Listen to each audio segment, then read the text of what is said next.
Good morning, Andrew, and welcome to Group 9's presentation for analysing the sustainability concerns of the MTS program. Stakeholders are the key individual, organisational or institutional entities within the Metro Train project. Their participation is significantly important since they have the democratic right to be involved, especially when decisions and proposals underlying the project can affect them and contain possible barriers and threats.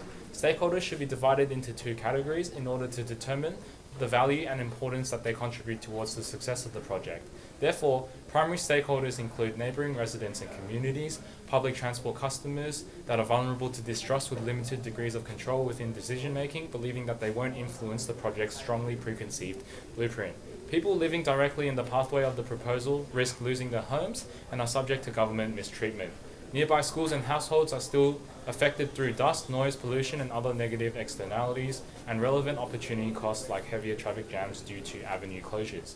Customers that use the train services regularly are also affected by the New South Wales government, which is why they have to design transportation systems that conform to their needs, providing greater coverage and quality of life. Similarly, secondary stakeholders include governments and other resource providers must actively collaborate with communities to ensure that they contribute maximum social benefits and have adequate infrastructure and supplies for successful service delivery. Finally, trade unions and employees themselves are also part of the stakeholder process, assisting the government in the corporate governance and helping them determine a mutually beneficial solution to control the associated risks and outcomes of the project. From a perspective of neighbouring residents and communities, as they are living around the train stations and therefore they are the easiest to get adversely affected by the carbon emissions driven by trains. So the fifth disclosure of GRI 305, which regards to the reduction of greenhouse gas emissions, it provides information to the stakeholders that how MTS addresses emissions into the air.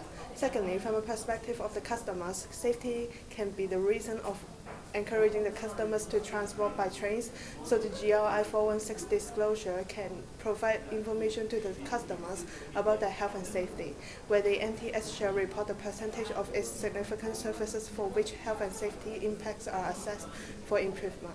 Thirdly, from a perspective of the government, it pays attention to the benefits that the service of MTS provider can bring to the economy, so the government can read the information, especially under the first disclosure of GRI 203, where MTS is required to disclose the extent to which different communities or local economies are impacted by the MTS infrastructure investments and services support. From a perspective of other resource providers such as water suppliers, they may concern about whether MTS is using their water sustainably or not. So the information under the GRI 303 may help them to generate decisions because it provides details on water extractions and discharges of MTS regarding to water sustainability. While there are many sustainability issues involved in a project of this scale, the issue surrounding carbon emissions is potentially the greatest impact on the environment and the general population.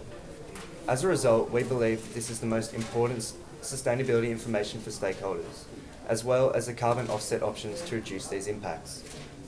The Sydney Metro network claims that at full capacity, 30 trains per hour will be running in each direction underneath the CBD. And while this has obvious commercial benefits, there are also significant environmental consequences as a result. The environmental impact statement estimates that 650,000 tonnes of Scope 1, 2 and 3 greenhouse gas emissions will be generated as a result of all construction activities, and that at commencement of operation, total annual emissions as a result of maintenance activities alone will total 65,000 tonnes. These operations have the following impacts. Greater levels of future greenhouse gas emissions will accelerate the effects of climate change. Emissions containing toxins will deteriorate air quality and increase the prevalence of cardiovascular and respiratory diseases. And finally, fragmentation of natural habitats as a result of infrastructure will have negative effects due to biodiversity and natural capital. The project has outlined numerous carbon offset options in order to reduce a number of the impacts listed above, including investment in wind or solar generation projects and purchasing clean power from an accredited clean power provider in an attempt to minimize health impacts that arise from toxins and the level of greenhouse gas emission.